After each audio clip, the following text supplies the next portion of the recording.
I found my husband in our living room with my son's fiancée only a few hours before the wedding. I was about to confront him, but a movement in the hallway stopped me. It was my son, Elijah. His face was a mask of stone. He looked at me and whispered, "Mom, I already know, and it's worse than you think." Hello, everyone. Thank you for being here with me today. Before I start my story, I'd love to know what city you're joining me from. Feel free to share it in the comments. Now, let me immerse you in this story. On the morning of my son's wedding, I woke up at 5 o'clock. I couldn't sleep. I told myself it was just nerves, the kind any mother feels on such an important day. I sat here in this very home office, staring at spreadsheets on my computer screen. I run a small CPA firm from home. Nothing extravagant, but it helped pay for our son Elijah's college and covered the extras that my husband Franklin's salary didn't quite reach. The numbers on the screen were a blur. My mind was somewhere else entirely.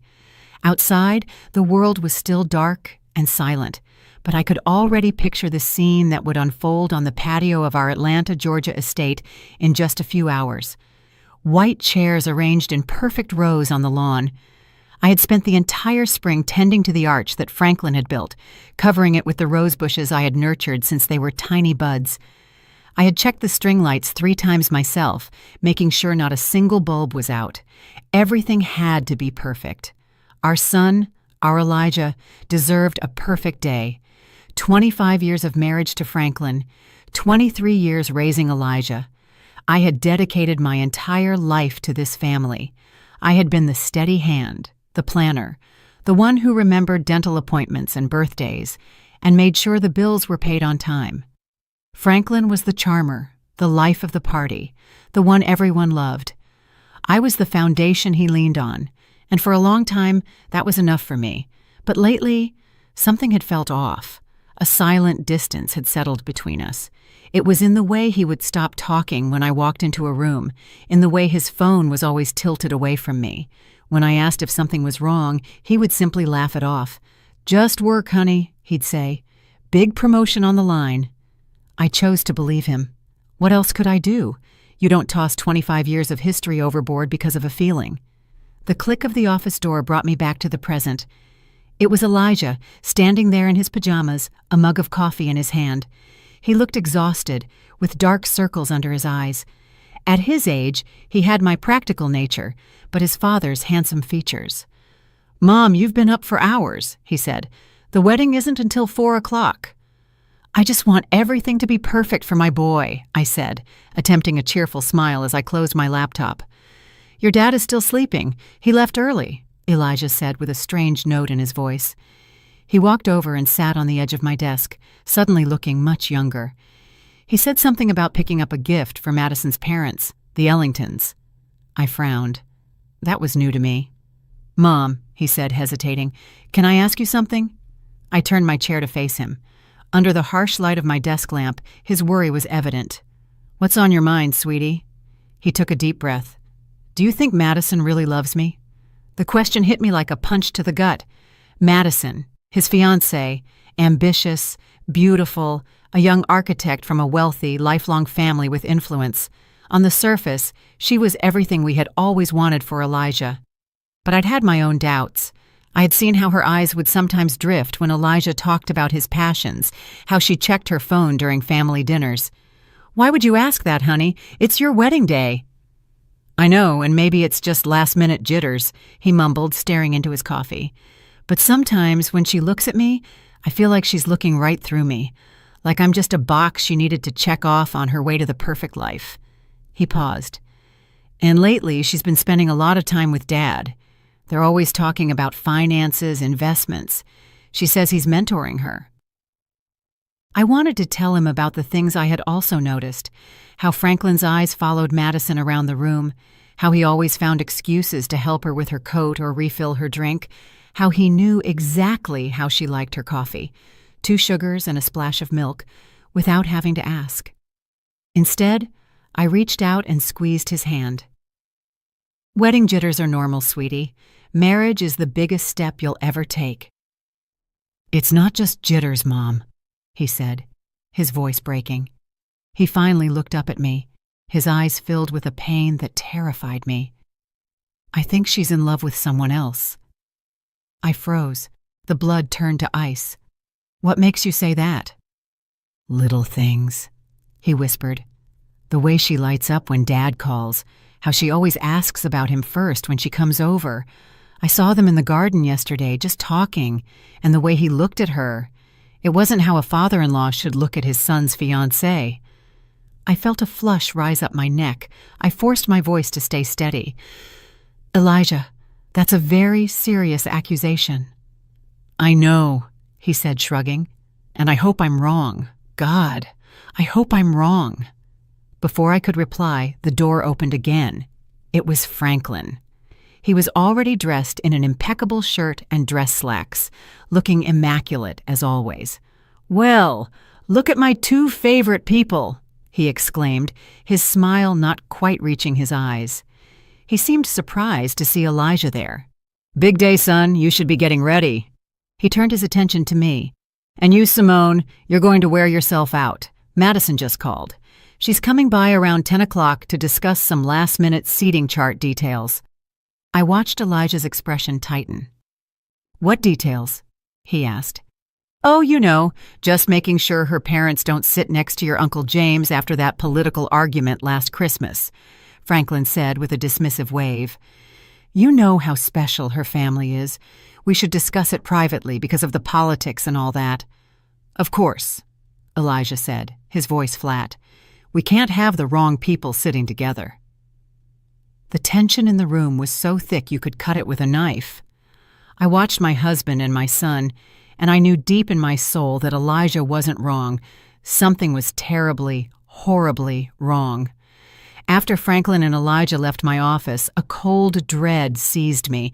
I was supposed to have a final call with the caterer at 10:30, a call I had been planning for weeks. I picked up the phone, my hand trembling slightly, and called them. I told them I had a family emergency and needed to reschedule. It was a lie. The truth was, I had cleared my entire morning. I couldn't shake Elijah's words, nor the nauseating feeling that Franklin's false cheer had provoked. Something was happening in my house today, and for the first time in 25 years, I intended to find out what it was.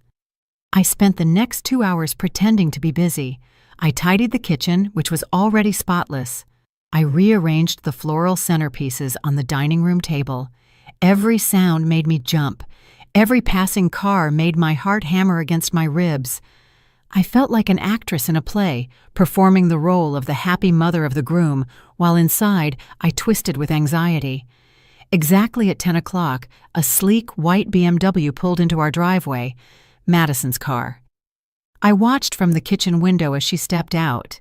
Even in simple jeans and a blouse, she looked like she belonged on a magazine cover. She walked up to the front door with the natural confidence of someone who knows she belongs. My heart was beating so loud I could hear it in my ears. I crept out the back door and circled the house, crouching low behind the large hydrangea bushes that bordered our living room windows.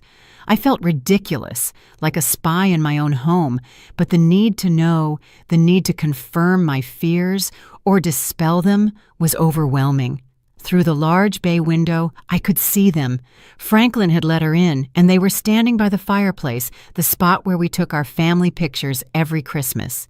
He was pouring her a drink. I couldn't hear their words, but their body language said it all.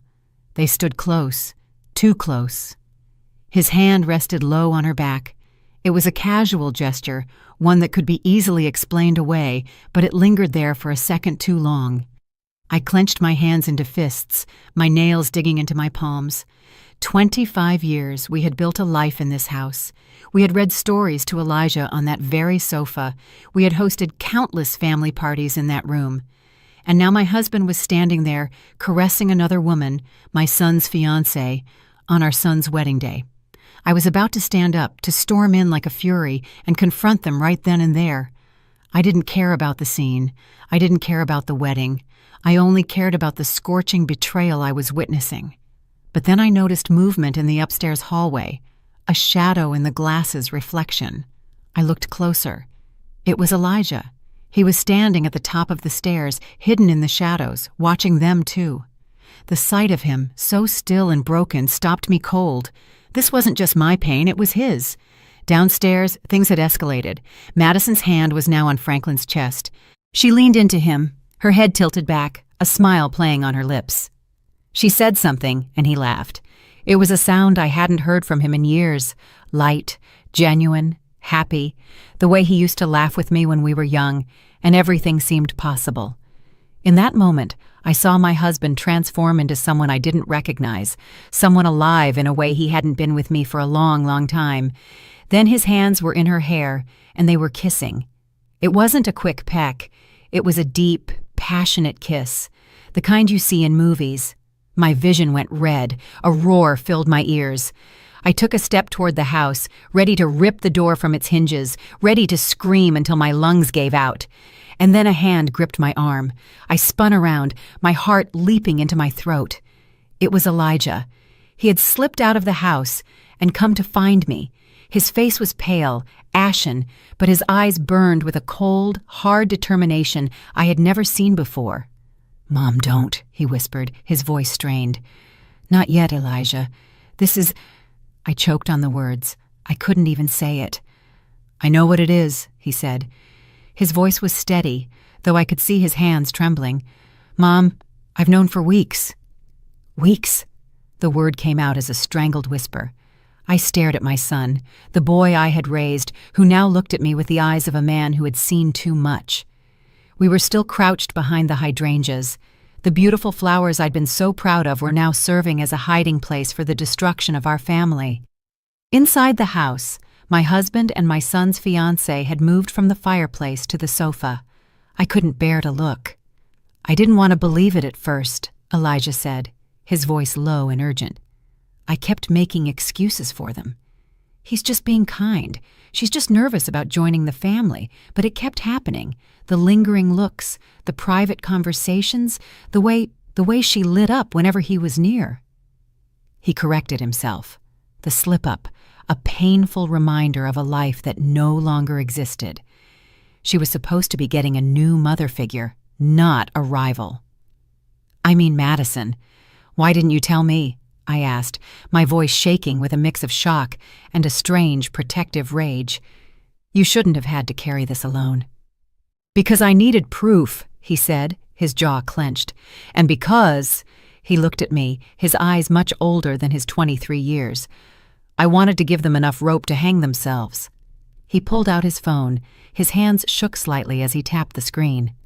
"I hired someone," he confessed. "What did you do?" "What? I'm not stupid, Mom.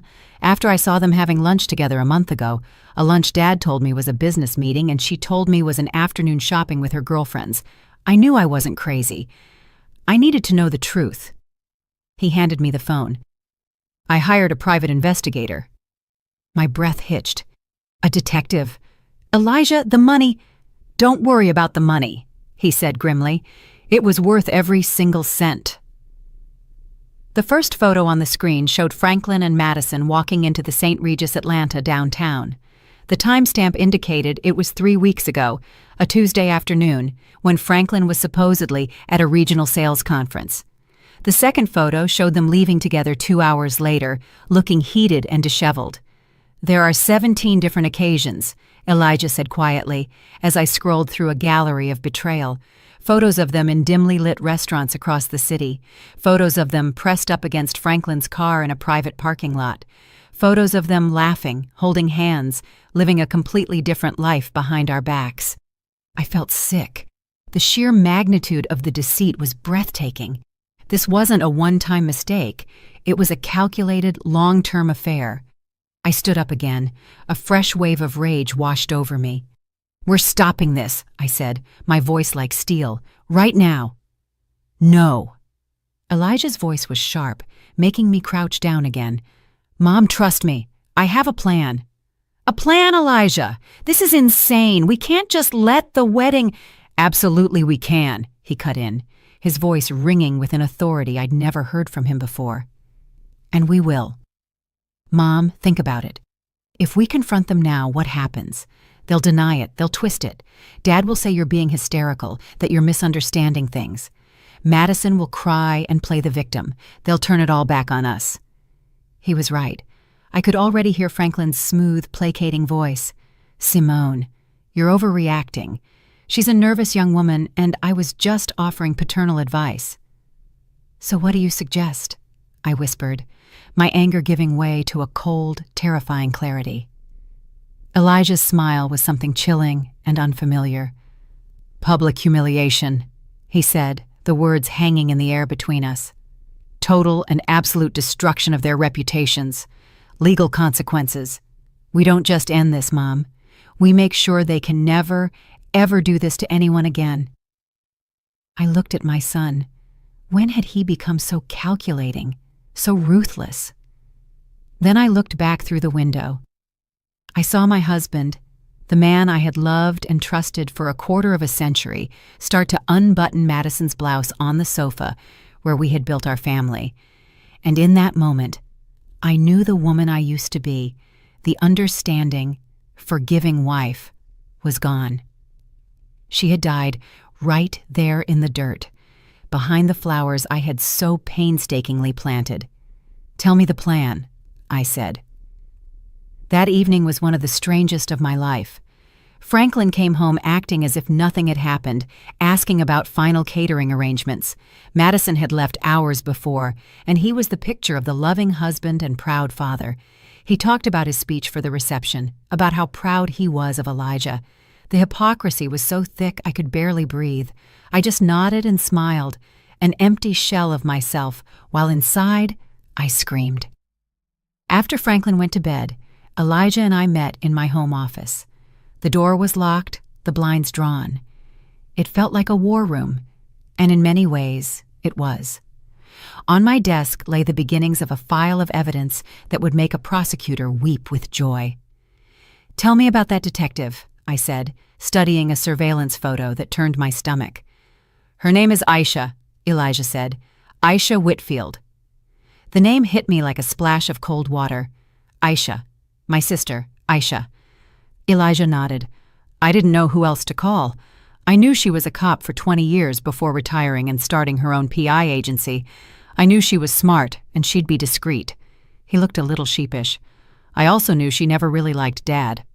I let out a short, sharp laugh that sounded more like a sob. My little sister, Aisha. We were close, but I hadn't told her about the growing distance with Franklin.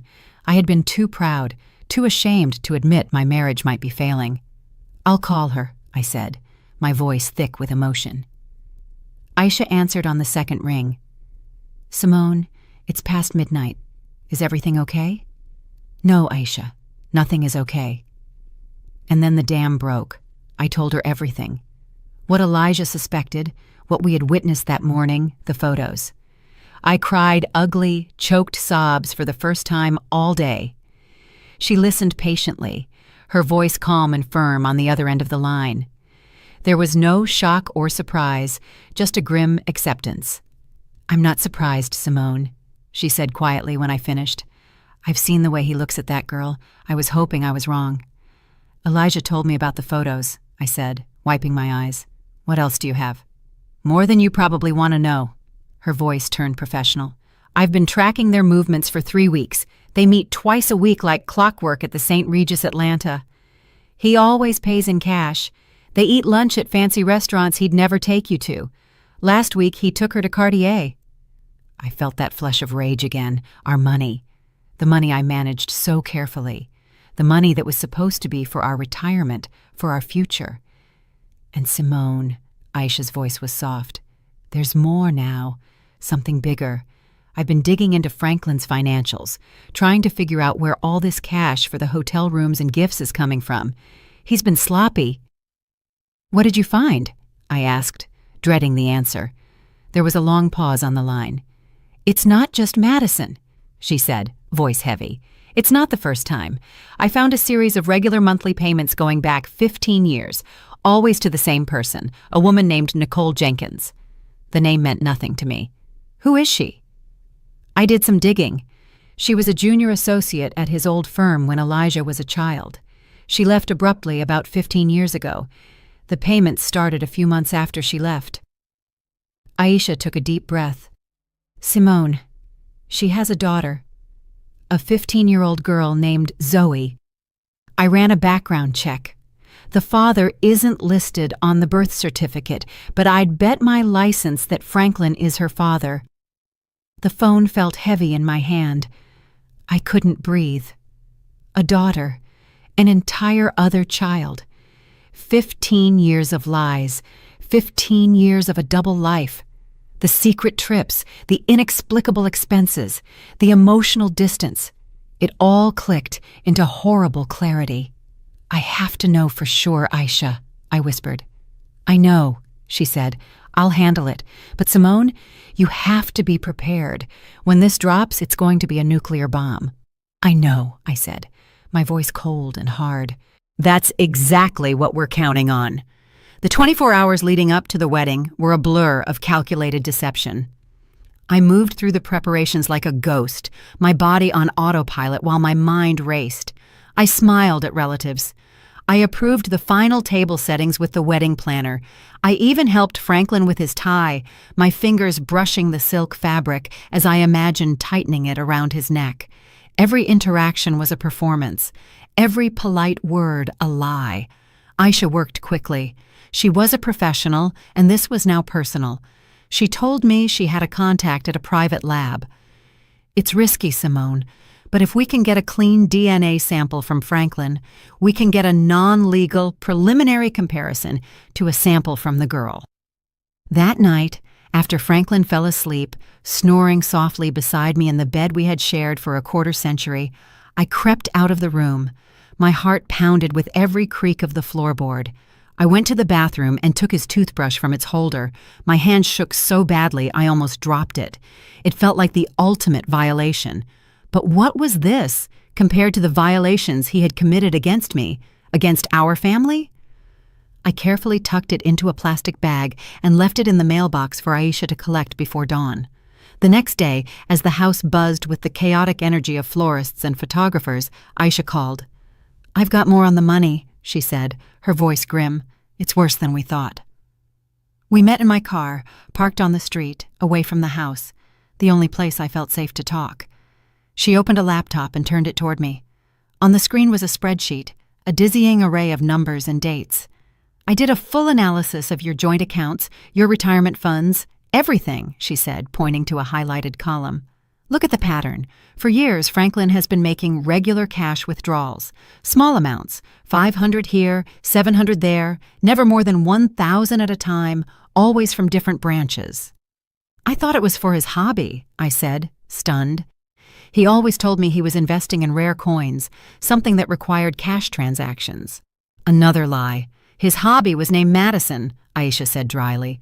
"The cash for the hotel rooms, the expensive dinners, the gifts, that Cartier necklace. He paid for half of it in cash, but that's not the worst part."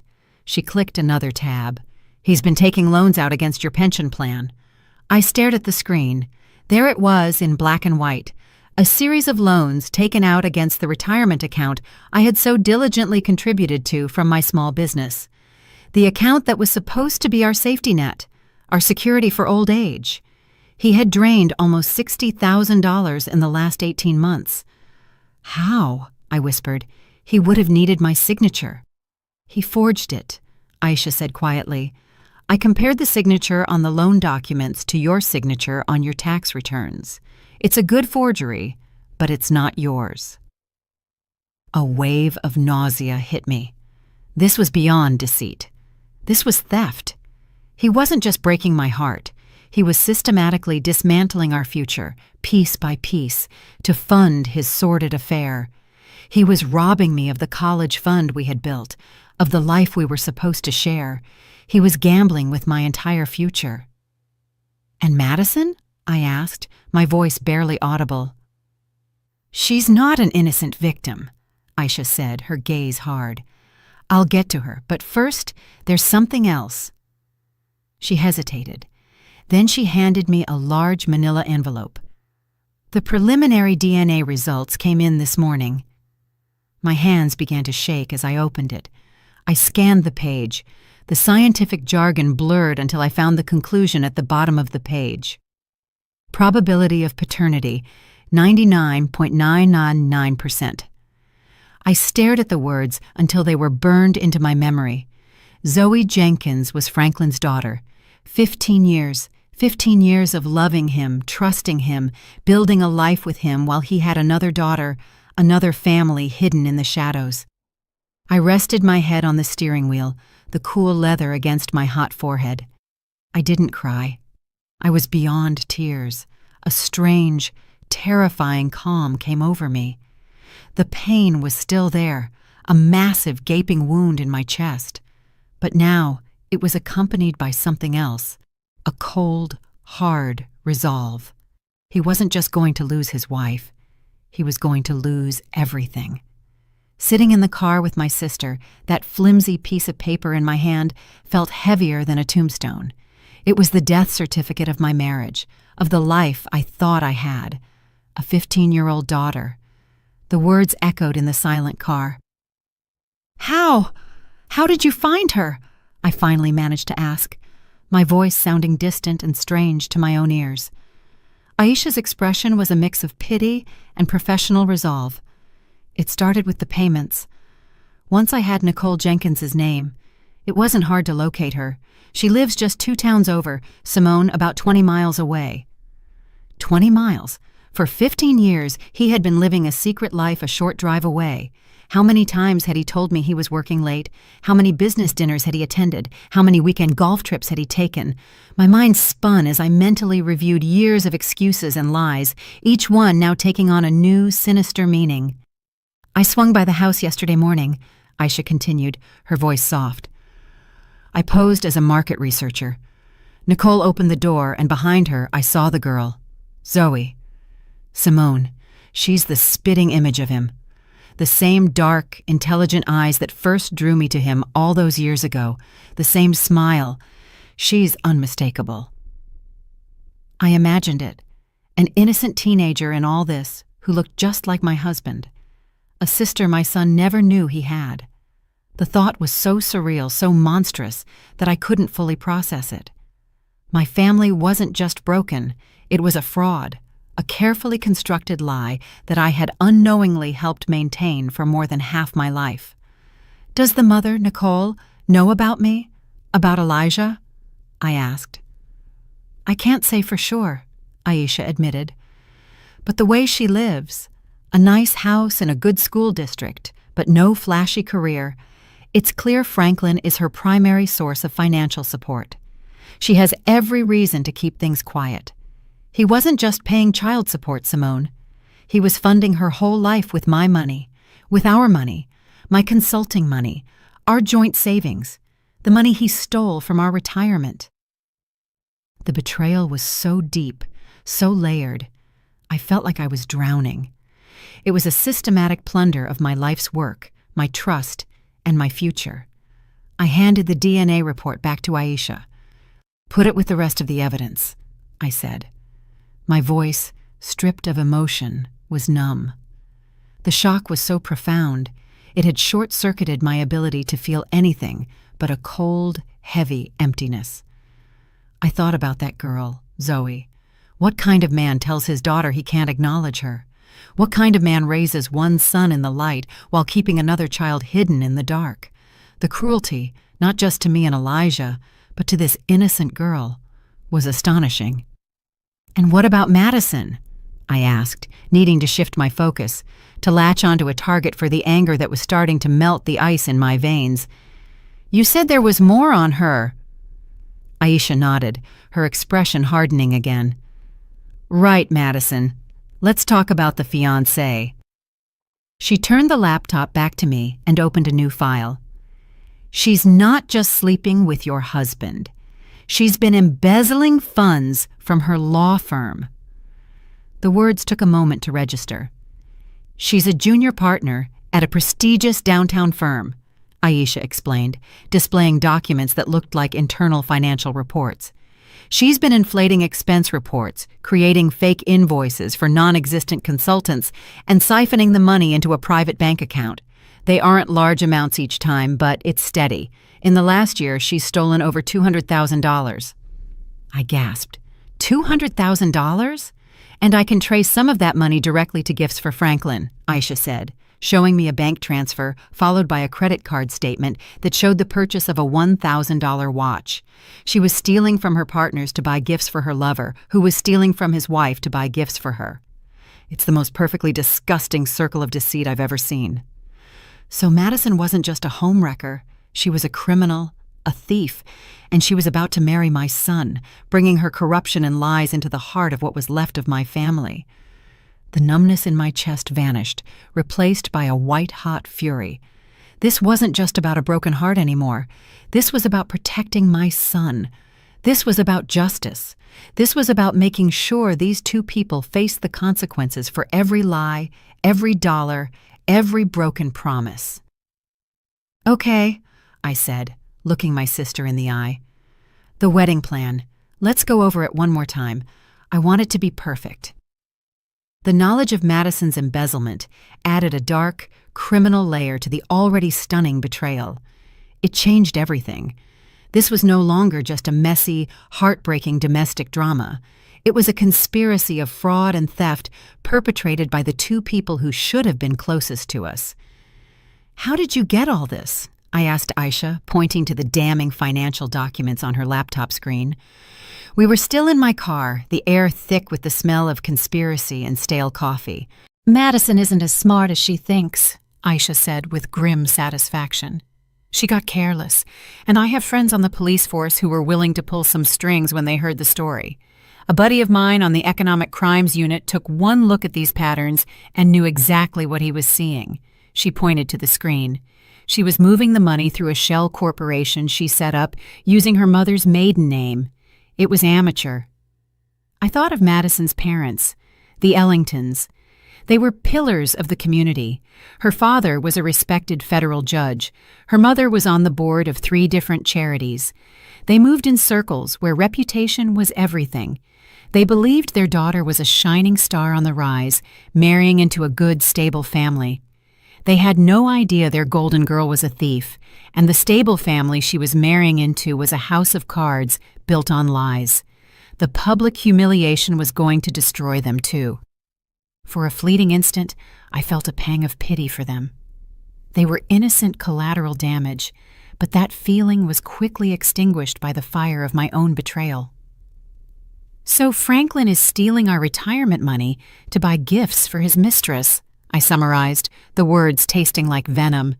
"And Madison is stealing from her firm to buy gifts for my husband, her lover, who is also her future father-in-law." I shook my head in disbelief. "This is movie stuff." "It gets better," Aisha said, a wry twist to her lips. "Some of the money Franklin took out of your pension plan, he invested in a sure-thing real estate deal Madison recommended to him." "Let me guess," I said, my voice dripping sarcasm. "The deal fell through." "The deal never existed," Aisha confirmed. "The money went straight into that secret account of hers. She was stealing from him, too. He was so blinded by his own ego and infatuation that he never even saw it." I had to laugh. It was a bitter, joyless sound. My brilliant, charming husband, the man who always thought he was the smartest person in the room, was being conned by a 20-something embezzler. It was almost poetic. We spent another hour going over the evidence Aisha had collected. She had everything: bank statements, surveillance photos, cash-paid hotel receipts, forged loan documents, and now a full criminal file on Madison's activities that was ready to be handed to the prosecutor. And, of course, the DNA report, the irrefutable proof that cemented 15 years of deceit. I looked at the file, the neat tabs and organized pages that represented the complete demolition of my life. 25 years of marriage reduced to a stack of incriminating documents on the passenger seat of my car. Suddenly, a wave of exhaustion washed over me, so deep it felt like a physical weight pressing on my chest. "Aisha, can we do this?" I whispered. "Can we really stand up in front of 300 people and do this to our family?" Aisha reached over and put her hand on my arm. Her grip was firm, reassuring. "Simone, listen to me," she said, her voice serious. "What other option do you have? If you confront them in private, they will lie. They will manipulate you. They will turn Elijah against you. They will deny until you start thinking you're the crazy one. I've seen it 100 times. She was right. I knew she was right. Franklin was a master of manipulation. He could charm his way out of anything. This way, she continued. There is no escape. There is no room for lies. There is only the truth presented in front of everyone they tried to impress. This isn't just about revenge, Simone. It's about consequences. Madison has to face jail time. Franklin has to be held accountable not just for the cheating, but for the financial fraud he committed against you. This is the only way to make sure the lies stop forever. I took a deep breath, the stale air of the car filling my lungs. I thought of Elijah, his pale, determined face. I thought of Zoe, the daughter I never knew. I thought of the 25 years I had given to a man who had been lying to me since the beginning. You're right, I said, my voice clear and firm again. It's the only way. I started the car. Let's go. We have a wedding to prepare for. The final hours before the wedding were the most surreal of my life. I went home and resumed my role as the calm, happy mother of the groom. I felt a strange sense of detachment, as if I were watching a movie of my own life. I saw myself laughing with my cousins, complimenting my sister-in-law's dress, and assuring the caterer that everything looked wonderful. Inside, I was a coil of tension and grief, but outside, the picture of maternal pride. Franklin was in his element, socializing with the early arriving guests, accepting congratulations with a wide, confident smile. He pulled me aside at one point, his arm around my waist. "You look beautiful, Simone," he said, his voice a low murmur in my ear. "Isn't it a perfect day?" I looked into his eyes, the eyes of the man I had loved for more than half my life, and felt nothing but cold, desolate emptiness. I smiled back. Perfect day. My son Elijah was a mirror of my own forced composure. He greeted his friends, posed for photos with his groomsmen, and played his part perfectly. But every time his eyes met mine across the crowded lawn, I could see the same steel resolve reflected there. We were in this together. We were soldiers waiting for the signal to strike. The plan was simple, and Aisha had rehearsed it with us until we knew it by heart. She had arrived early, disguised as a member of the catering staff. Her professional audio-visual equipment was hidden in plain sight. She had connected her laptop to the large projection screen we had rented, supposedly for a sentimental slideshow of Elijah's baby pictures. No one suspected a thing. She had a small remote control in her pocket. When the time came, all she had to do was push a single button. I had my own role to play. I had prepared the divorce papers with my attorney a week prior, a fact I had kept secret, even from Elijah. They were signed and notarized in a sealed envelope in my clutch purse. I also had a flash drive with copies of every piece of evidence Aisha had gathered. One way or another, my marriage would officially end today. There was no going back. I wasn't just planning a confrontation, I was planning the first day of the rest of my life. At 4:05, I took my seat in the front row. The string quartet began to play, and the wedding party made their entrance. Franklin sat beside me, squeezing my hand with what appeared to be genuine affection. I felt a tremor of revulsion, but forced myself not to pull away. Madison appeared at the end of the aisle, a vision in white lace. She looked radiant, beautiful, and utterly fraudulent. She smiled at the crowd. Then her eyes found Franklin in the front row. For a split second, a look passed between them, a look of shared secrets, of triumphant conspiracy. They thought they had won. They thought they were just minutes away from cementing their perfect, deceptive future. Elijah stood at the altar, his face an unreadable mask. When Madison joined him, he took her hand. His expression never wavered.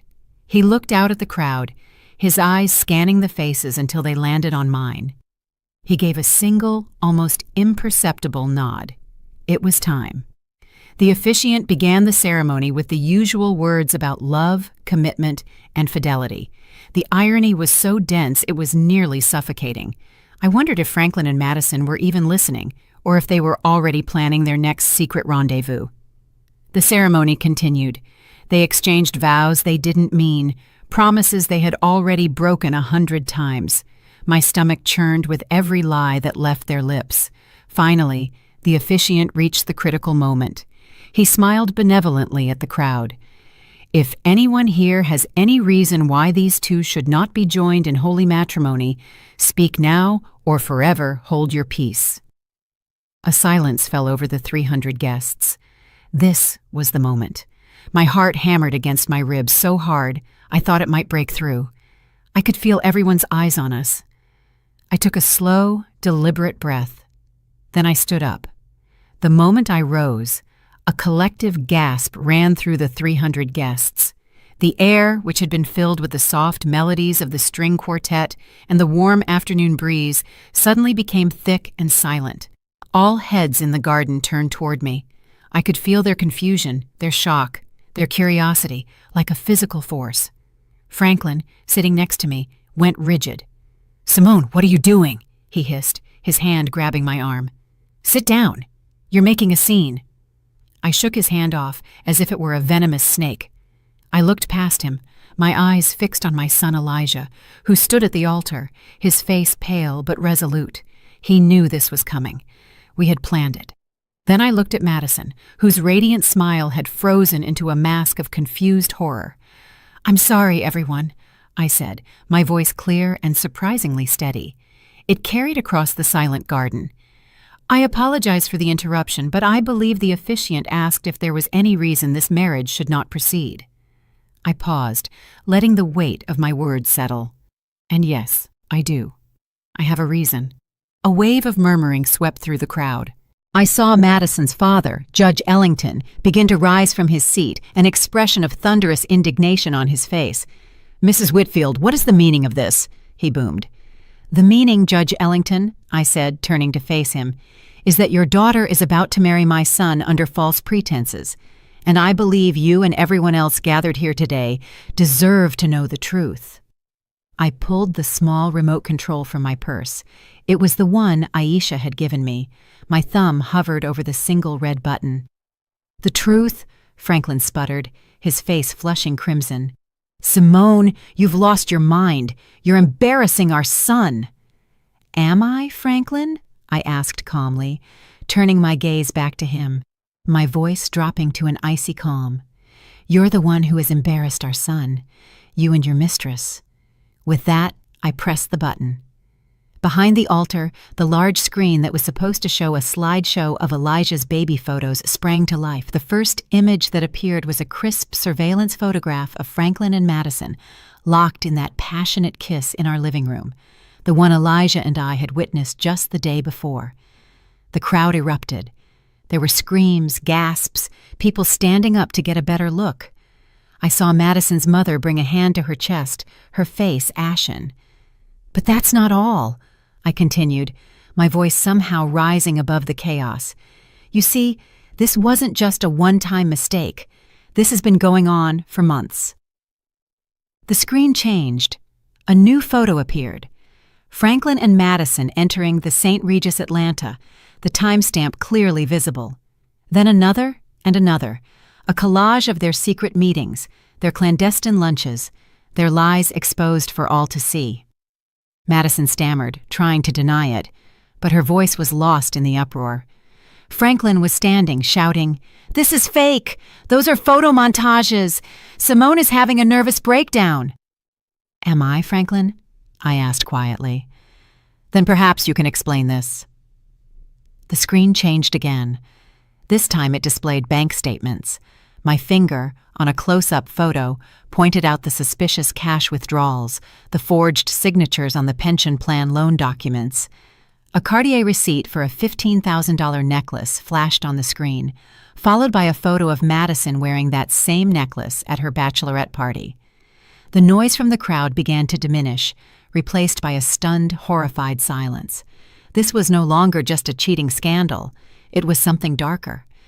My husband has been systematically stealing from our family's retirement savings to fund his affair, I announced, and his fiancée, the woman about to marry my son, has also been busy. The next slide showed the evidence of Madison's embezzlement from her law firm. the fake invoices, the bank transfers. I could see her partners in the fourth row, their faces shifting from confusion to pure fury. And then I delivered the final, devastating blow. "But the best part," I said, my voice turning to ice, "the true heart of the deceit that has defined my marriage, is that my husband's lies didn't start with Madison." The DNA test results filled the screen. The words, "probability of paternity," 99.9999%, were displayed in huge, bold letters. Below there was a photo of a pretty, smiling 15-year-old girl. "This is Zoe Jenkins," I said, my voice trembling with 15 years of repressed pain.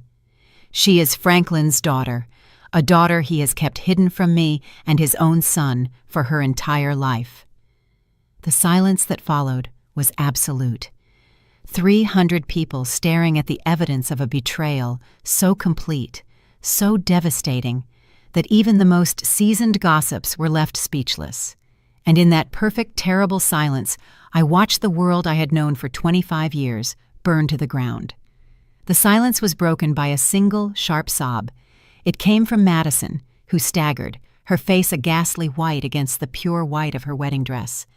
Then she collapsed onto the ground in a heap of lace and shattered dreams. That single sound broke the spell. The garden erupted into chaos. People were yelling, pointing, pulling out their phones to record the disaster. Madison's mother ran toward her fallen daughter while her father, the judge, stood there, his face a mask of disbelief and utter humiliation. Franklin froze for a moment, his face a kaleidoscope of rage, panic, and mounting horror. He looked from the screen to me, to the stunned faces of his friends and colleagues. He was trapped. There were no lies, no smooth words that could talk his way out of this. His carefully constructed world had been publicly and irrevocably demolished. Then he did the only thing a coward could do. He ran. He bolted, shoving his way through the stunned crowd, knocking over a tray of champagne glasses as he scrambled toward the parking area. He was literally trying to flee the scene of his own life's implosion, but Aisha was waiting for him. My sister, still in her catering uniform, stepped out from behind a large oak tree bordering our property. She was a petite woman, but she moved with the confidence of a seasoned police officer. As Franklin ran past, she put out her foot. It was a perfectly executed trip. Franklin fell hard, hitting the manicured lawn and sliding for a few feet in his expensive wedding suit. "Going somewhere, Franklin?" Aisha asked casually, walking over to where he lay sprawled and gasping. By then, Elijah had left the altar and was beside me. He put a firm arm around me. Madison was back on her feet, supported by her sobbing mother, and pointed a shaking finger at me. You planned this?" she shrieked, her voice high with hysteria. "You planned this whole thing to ruin my life." "No, Madison," Elijah said, his voice cold and clear, cutting through her hysterics. "You ruined your own life, you and him." He gestured toward his father, who was now being helped up by Aisha. "Let go of me!" Franklin demanded, trying to pull his arm free from my sister's firm grasp. "Can't do that, Frankie," Aisha said, using a childhood nickname that made him flinch. "You see, I'm a licensed private investigator, and I have reason to believe you have committed multiple felonies, including financial fraud. But don't worry, we're not here to talk about you right now." She looked over her shoulder. "My business is with her." 2 uniformed police officers were walking calmly through the parting crowd. They weren't here for Franklin's fraud. That would be a civil matter for my lawyer to handle. They were here for Madison. "Madison Ellington?" one of the officers asked, his voice quiet but authoritative. Madison's eyes went wide with terror. "No," she whispered. "You are under arrest on suspicion of embezzlement and wire fraud," the officer continued, as his partner took her arms and gently applied the handcuffs. The click of the cuffs closing was the loudest sound I had ever heard. I saw Madison's face crumble as the realization hit her that this was not just public humiliation. This was not just a canceled wedding. This was real. There were going to be real, legal consequences. Her life, as she knew it, was over. As the police led a sobbing Madison away, her parents watched in stunned horror. The photographers who had been hired to capture a fairy tale were now capturing the fall of a prominent family, their flashes popping relentlessly. The crowd began to disperse. Some left quickly, not wanting to be a part of the disaster.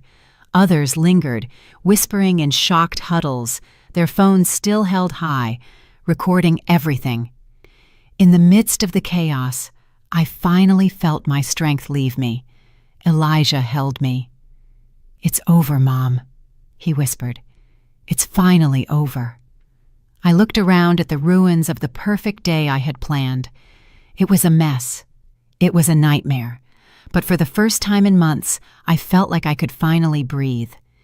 If you're still listening, would you do me a huge favor and hit the like button on this video and comment the number 1 below? It lets me know you've supported me and tells me you're here with me on this journey. Your support is a huge encouragement to me. Please comment the number 1 and let me tell you what happened next.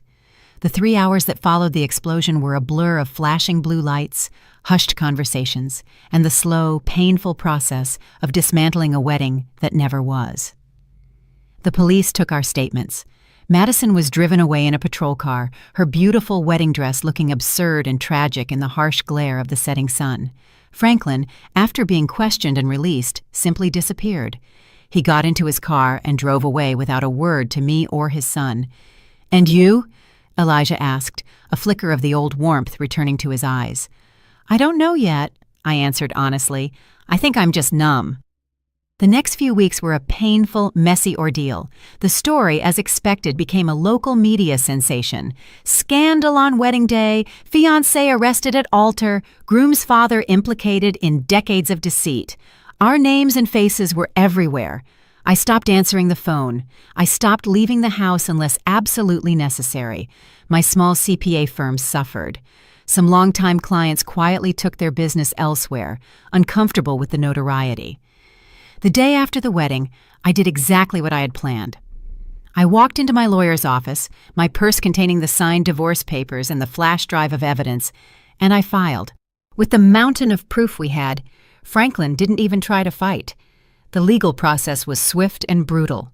In the settlement, I got the house and a significant portion of his remaining assets as compensation for the fraud he had committed against our retirement funds. It wasn't a victory. It was restitution. Madison, facing overwhelming evidence, took a plea deal. She was sentenced to 2 years in a low-security prison and ordered to pay back every last cent she had stolen. Her family's reputation was shredded. Franklin's fall was quieter but no less complete. He lost his job, his reputation, and the respect of everyone he knew. He moved into a small apartment across town, and from what I heard, he rarely showed his face in public. But the most complicated part of the aftermath was Zoe. 2 weeks after the wedding, I received a letter. It was from Nicole Jenkins, Zoe's mother. It was short and to the point. She apologized for the pain her past relationship with Franklin had caused and said her daughter Zoe had learned the truth from the news and wanted to meet Elijah and me. I sat with that letter for 3 days. What was I supposed to do? This girl was the living embodiment of my husband's biggest betrayal, but she was also an innocent. She hadn't asked for any of this. She was my son's sister. I showed the letter to Elijah. He read it, his face grim. "I want to meet her," he said immediately. "She's my sister, Mom. She deserves to know her family, or what's left of it." So I made the call. We agreed to meet at a neutral location, a quiet coffee shop in a town halfway between ours. I was terrified.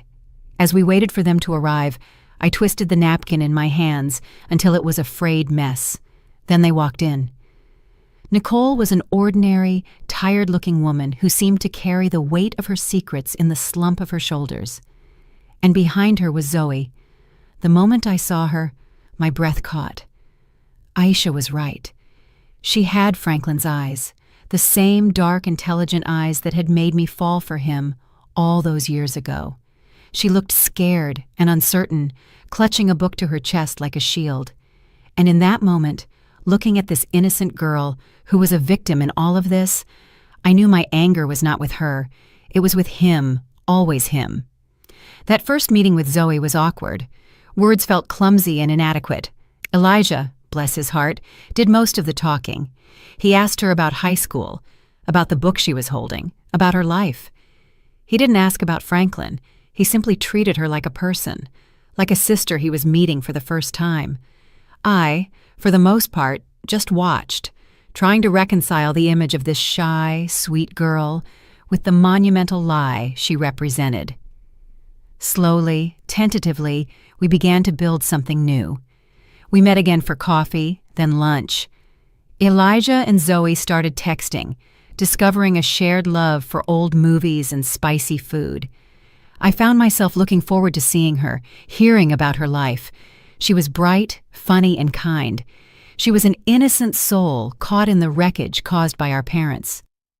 A year passed. Life settled into a new, unfamiliar rhythm.